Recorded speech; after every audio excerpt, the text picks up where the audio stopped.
Hello, I'm Scott Stornetta, and this is another edition of Our American Dreams. And today we're going to talk to a someone that I consider a truly unsung hero that makes an entire enterprise run, but without getting credit for it. And I don't want to tip my hand any farther than that. So we're just introducing Ali Alexis Henslovitz. Hi, Ali, how are you doing? Hi, good. Great. Thank you. Well, I really appreciate you being willing to subject yourself to this so that people can hear unvarnished, thinking about your own particular perspective on the American dream. And again, we like to keep things concrete, but if you've got a moral or a lesson you want to draw out of a concrete example, you should feel free, but give our viewers and listeners a chance to vividly picture the event that you're thinking of as well. So I will do my best. with that as with that as intro, why don't we go kick off with the very first question, namely, is there someone you have known personally, perhaps an ancestor or relative of a previous generation, that you admire as one who really epitomized realizing their American dream? So this question was hard because there really are a few people in my family that I can think of. I feel like part of it is also as maybe as immigrant, descendants from immigrants on all sides, as Jewish families, most of us are. So it was hard because there's so many aspects of the American dream that we consider part of the American dream. But the one person that really immediately came to my mind was my husband's grandfather, Saul Okay. Fishman. He Saul was, Fishman. yes. Tell us a So little bit about him. and we actually just did a lot more research on him for my daughter's bat mitzvah, and we went to Poland where he's from. So I really feel like I really know him now, even though he's passed for several years, for a while already. So Saul was born in Częstochow, Poland, and his family was relatively well to do. They're middle class-ish, but they owned a store. They were pretty well off for that time in that area. And so when World War II broke out, he was in two different ghettos. They had to leave their house. They had all of the usual, every Jewish Holocaust story you hear. A lot of the people who survived have a similar story, probably allowing them to survive. And he was in the Hasag Pelsig, I think it's called, munitions factory in Częstochow. We did the march when we went to Poland with my daughter. We drove. We didn't march because it was miles, and he did that every single day. And eventually, toward the end of the war, he was living in the factory. They weren't even allowed to leave, and so they were living in the factory. So all of that, and he helped his brother survive. They tried to escape a few times. Like we learned a lot about his story in doing research for my daughter's bat mitzvah while we were going to go to Poland. And so hearing all of that, after the war, he tried to go back to Częstochow. There were other people already living in his house, the one house that was not bombed. There were other people already there who were not very happy to see any Jews return. And so he made his way over to the American area in Germany, where the Americans were in charge. Ended up finding, he wrote a letter to one distant cousin that he had in New York, gave it to an American soldier, and eventually it made its way back to his cousin, who was able to then bring him over to the United States. Got married here. They'd owned stores in Chesapeake, but when he got here, obviously, it had nothing. And so, he landed in the Bronx. He was able to sweep floors at a deli. He ended up owning his own. And, it feels like part of the American dream, even if it is not, and eventually he lived in Florida, and he has successful grandchildren, successful children, successful grandchildren. And so to me, it's hard to think of the American dream as just the one person, because really what your point is and it comes back to me as well, is then who is the next generation and did you succeed in letting them succeed? So that to me is part of why I thought of him immediately, because he has very successful grandchildren in many different ways, not just monetarily, just as You know, people. what it immediately makes me think of is um, we talk about in the, I guess it's the Declaration of Independence. I hope I'm not confusing it with the Constitution, but it's securing rights for ourselves and our posterity. That was really core to Yes. those that participated in those early days. They didn't want to just make things good for them, but they imagined their posterity and they wanted to Yes. secure that. Yes. Interesting. I think we lost a little bit of that along the way, unfortunately, but that's always to me, that's the dream is to be able, in sacrificing for myself too. What am I giving for my kids so that they can then do better than me? And I think at some points that's not happening or not able to happen so much anymore, but All you right. know, so that's why I thought of him. All right. Well, we'll stay focused on the positive and what is and what can be improved. But I know you told me ahead of the interview that even though you agreed to focus on your husband's grandfather, that you at least wanted to give a shout out to one other Yes. person. So I definitely wanted to speak about my dad because um, although he's not what people might look at and be like, oh, that's the American dream, I think for him, so my dad grew up in Ohio. His dad died when he was 10. His mom owned his father's family owned a business in Ohio, and it was a very well-known business in the area. It sold very high-end men's suits. When his father died, his mother took it over and it became similarly high end, but for women. And in the area in Ohio, it was a coal town. There wasn't a ton in the area. And so a lot of people would come. It's between Youngstown and Cleveland in the middle of whatever. So a lot of people would end up going there. Anyway, his mother was never home. So he essentially, he never said as much because I think in the 50s, 60s, you didn't think of it that way, but he really raised himself a little bit. And he got to college and he paid his own way and he ended up meeting somebody who knew somebody in New Jersey, offered him a job, and then he landed here.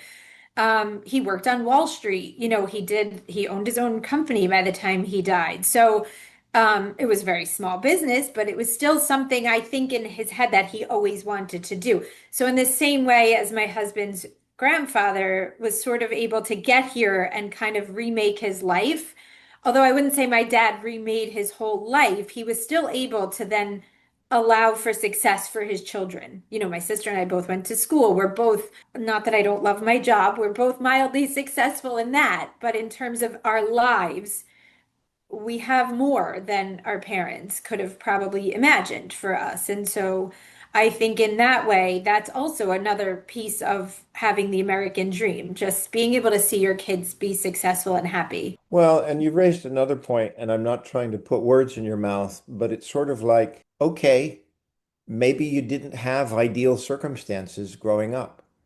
Yes, People correct. that are able to get over it Yes. and say, look, what's done is done, but I'm going to move forward and Yeah. better myself. Okay, Yeah, great. we talked about him a lot of ways, especially after he passed, because his, I mean, his sister, they didn't know where she was when my father's father passed away. She had been at school, but she wasn't actually there. So yes, different circumstances could have taken him, he could have been a different person and ended up in a different way. And he, didn't go to his baser instincts and instead tried to better himself. And I think he was successful at it. I don't think he would have thought he was somehow. He was just a very humble person, but I mean, clearly anybody you speak to is like, yeah, that guy made it. Like he had a goal, he got out of Ohio and he made it. That's great. Yeah. All right, now we turn to maybe the most difficult live portion of the interview where we're going to talk about you. Yes. Okay? So again, I'm going to read the question just because I'm trying to stay uniform in these interviews. But in what sense has your own life with all of its challenges as well as successes, been a realization of your American dream? And can you describe the process? Sure. So, yeah, this one was hard. It's always hard talking about yourself and kind of looking at where you're at, especially, in midlife where you're at. Um, so I always wondered for myself, as the generations pass, kind of where are we moving the goalpost for the American dream? Where is it supposed to end? Where is it supposed to begin and end for somebody, especially for myself as a, third generation sort of immigrant family? At some point, um, have we done enough? Am I able to do enough to say, yes, I've had an American dream? Do I deserve that? Because I was born here. I came from family, who has been here for generations. So at what point am I doing enough? So honestly, it's sort of weird when I thought about this because I thought of it in the same way, almost as probably I was speaking about my husband's grandfather and my father is that I feel successful because I have a happy family, I have a job, I have a loving husband and a house and a pool and all of this stuff. I'm sending my kids to college, eating a little bit more peanut butter and jelly than I like, but like we're sending them to school. And but again, I feel like my dream is to see my children successful. And because as a mother and as a woman in general, I'm not sure, in this country at least, that we are able to realize our own dreams once we have kids. And there are people who do, but what is that dream? Is it a successful CEO of a company who happens to be a woman who also has three children? And is she as close with their children as I feel that I am with my kids? And maybe she is. I no judgment on anybody, but similarly for the moms who stay home, I mean, do they feel like that's their dream? So I feel for myself and I've been at Kushner now 17, almost 18 years. I was pregnant with my second child when I started here. I had a good job in the city. I left because being that last mom at daycare pickup every day that was not a dream in any way. And so I kind of feel like I was successful because I was able to be a support system for my husband, who was able to be more successful, at least monetarily. And, he's a lawyer, so he had a graduate degree. But so thinking about it, it was really hard because is that really my dream? And at this point, after having three kids, I don't know anymore. And I feel like for many women, we've been given a lot of opportunities, but growing up in the 90s and hearing that we can have everything, which really, when you think about it, was kind of what people think of as that American dream, that you really can be successful and have everything. You can have children, you can have a job, you can have a spouse, but that's not really reality, Mhm. unfortunately. And You, so, there's you know, something that, first of all, I am not an economist, but I love playing an economist at the dinner table. And I have one son that did graduate in economics, and others that are really interested in it. So economists have a concept called opportunity cost. And it means one way to price something is the what you could have gotten instead. yes. Okay. And I have my own thesis here, and I know I'm not supposed to inject myself so much into these things, but I kind of feel like unless something gets sacrificed, something good in favor of something even better, that we're really not living out the American dream. And to think, to me, in part, what you're saying is this this fantasy concept of the American dream that we can have it all also suggests you don't have to give up anything. You don't actually have to sacrifice. And I think that actually removes a key part of the dream. Yeah. You're spot on with that. I mean, I think that's, completely accurate. I just don't think, Look, I have maybe more opportunities for different kinds of jobs than say my mother had back in the 60s and the 70s. So that's great. But it didn't mean that I could take those opportunities if I Right. still wanted what she had, which was still being able to raise her kids and be around. Schlepping carpools and whatever. You hear a lot of stuff in the car when you're driving to soccer 5 days a week. So, and you miss that, even the annoying part of it. And that's great if you have somebody to drive your kids and do all of that and run your errands and clean your house but there are little things that you still miss. And so yes, you have there I just don't think it's practical to think we can just all have the dream and not sacrifice anything. I mean, look, I have no regrets on because I think living with regret is just what I can't go back and fix anything. So I really don't have regrets because looking back when I was thinking about this, even looking at my job, which could I have gone to law school? Yeah, but I really didn't. That was my plan. I applied, I got in places. Once Adam got into Harvard and I wasn't in any schools in Boston, my dad sat me down and said, "Do you really want to go to law school?" And I was like, "You know what? I don't." And he was that person you needed that person because my mother was a teacher and she couldn't support herself without my father, really, because teachers, as we know, don't make quite that much. And so she was really pushing me to go be an independent person. And I feel that I still am, but I do need my husband in a way, Right. which is what she had. And so, I ended up not going to law school and I worked and I loved my job. And I do really love my job here. I love working with the kids, but it's true that sacrifice of having a job that had set hours, I was local. I had my children here in the baby room upstairs. I was able to nurse them and see them. They were under my desk if they were sick. Those kinds of things, to me, looking back, yes, I sacrificed something, but you're right.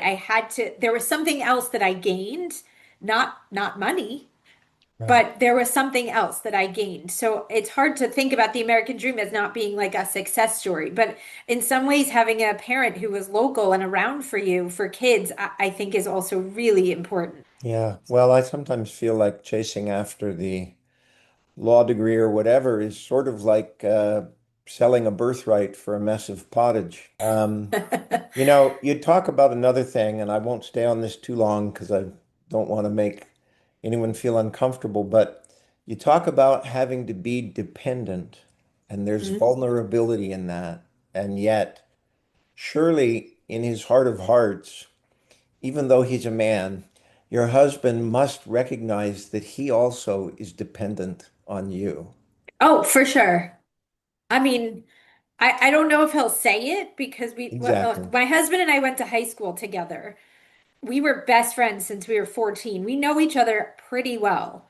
So I'm sure at this point, I think even his mother would say that I don't know that he can do, and look, he's perfectly capable, but I'm around more than he is. So yeah, Yeah. there is that person doing the laundry and I make dinner every night, even if it's Yeah. terrible, there's food on the table. So but yeah, we're very codependent. So Yeah. maybe that's a positive, but also, yeah, looking back when I was 21, did I want to have that as my goal? I don't know, because I hadn't even thought about having kids. Like we're at such a different place at that point.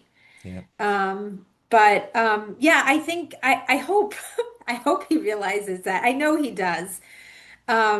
If somebody had to have him sit down and actually think through, Right. yes, we're pretty codependent, for Right. better or worse.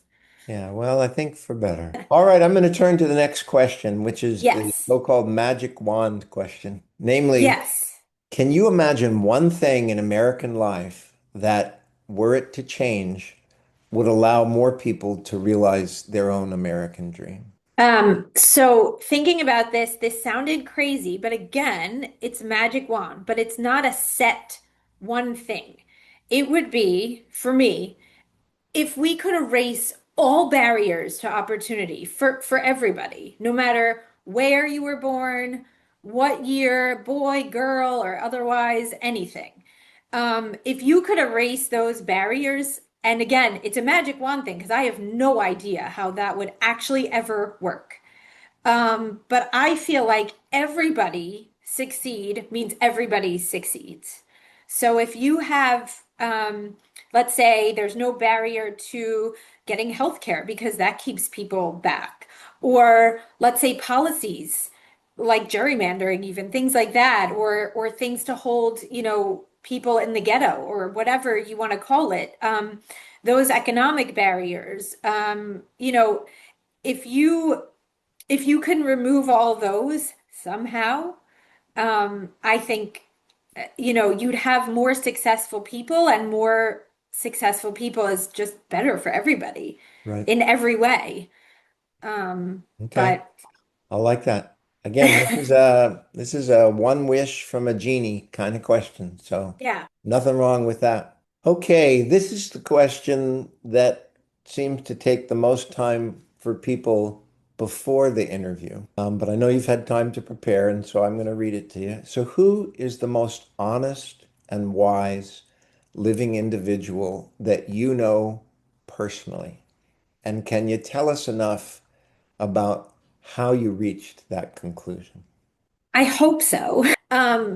Thinking about honest and wise, somehow I was landing on a few different people, but the main person that I thought of is a rabbi, Rabbi Zalman Grossbaum, who I I don't know. We've had a lot of conversations, and he's an amazing person just in general in every way. But I think because sometimes of his, religiosity, his religious beliefs, knowing there is somebody, however he looks at it, that there's a greater something out there watching over and making these decisions a little bit, and that takes a lot of worry, I guess, out of what he's doing. Because he feels that that's already decided. And so whatever decision he makes was maybe the right one, because clearly something else is there. You talk about how it takes a lot of the worry, maybe the worry and the second guessing and whatnot. Yes. And doesn't that, in a sense, free people up to live that day for what that day is Yes. about? And I think he completely is able to see what can I do. Because if somebody's watching out for him, then he's watching out for other people. That's what he does. And so his whole being is running this friendship circle for special needs kids. And more even than the kids, the amazing part is the talking about wise is understanding how difficult that is for parents and what it puts on parents. And so between him and also his wife Toba, trying they're able to see so much more, I feel like, because they have this real religious belief that something better and good is out there watching over everything. And so that's kind of how he lives. Like, talking to him, even, I mean, my husband always talks, we'll talk politics and joke with him, and he was like, it's gonna be what it's gonna be. Like, there's not much, we live for now, and we do our best, and we do what we can. And he is so kind and warm and supportive of everybody that he comes across. And I find it just his whole being just a little bit miraculous somehow. Like, I almost wish that I could just leave the worry. I really don't know where he gets that. Like, it's kind of amazing. So when you let that go, you can be honest, because I don't know, I guess nothing's gonna come that's gonna ruin that. Well, part of it So is you don't have to impress anybody. correct, right. You're just there to do good for who you think is watching out for you. And so that's your whole do good. Yes, you can let it go and just be honest, and in terms of how wise he is, also just religiously, like, he really knows what to say and when to say it. And I find that such a comfort. Um, you know, we were in the when my father died, we were in the middle of two rabbis at my synagogue. And one I wasn't close with, and the other was new. And so Rabbi Zalman he stepped in, and what a blessing, really, for me. My sister's not very religious, and he Zalman was such a comfort to us during after my dad passed in every way imaginable, even for someone who my sister definitely doesn't share the same beliefs as he does. And for someone like that to be able to get through and help pretty much everybody is kind of amazing. Well, that seems like real wisdom, knowing Yeah. what to say, being able to take people wherever they are and try to help them, try to better them, try to help them become more of what they would wish to be. Yeah. Okay, I like that. All right, let's go to the final thing, which should be the Okay. easy question. Okay? Okay. This is the advice for America, maybe is another way to call it.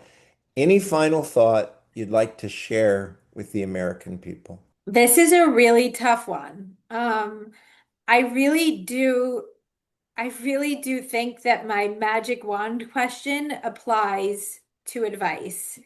In I think that people only think of where they are, and they forget that if everybody can be successful, we're all more successful in terms of, you know, it's hard to not sound ridiculous saying this because as a midlife woman with children, I feel like we all sound like a broken record and no one wants to hear from us. But when you allow everybody to be successful, women, people who come from poor backgrounds, I just feel like we all need to, a little bit if we can, put ourselves, and it's hard, but put ourselves in other people's shoes, for better or worse.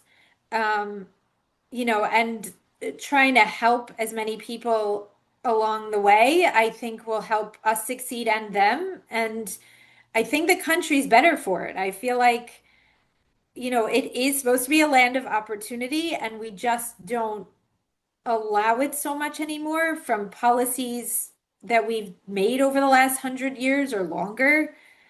I think we need to really take a hard look in the mirror and try to remember back at America 250 years.